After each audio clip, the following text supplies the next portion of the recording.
Live sound isn't always easy though, especially with small stages. So even if you go into the sound check with the right plan, like the plan outlined in the sound check checklist, you may still face challenges to get the mix to sound good. And again, the biggest challenge is usually the sheer amount of sound that comes from the drums, particularly the cymbals. Think about a typical stage setup. You'll usually have the drums up stage center, the amps and other instruments either stage left or stage right, and the vocal mics are usually downstage center.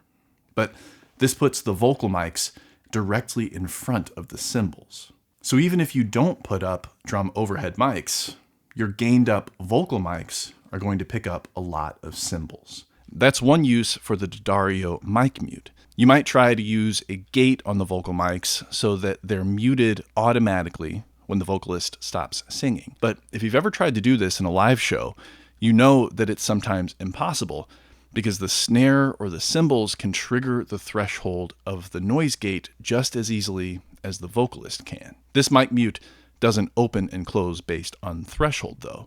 Instead, it turns on when someone holds the mic or stands in front of it. When I'm in front of the mic, it's allowing sound to come through. But listen to what happens when I step away from the mic.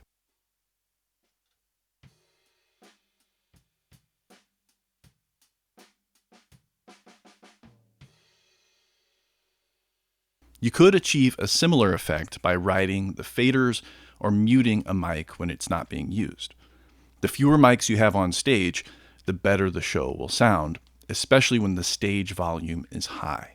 Or you could automate that with a mic mute like this on the vocal mics, the horn mics, or any other mic you only want open when it's actively being used.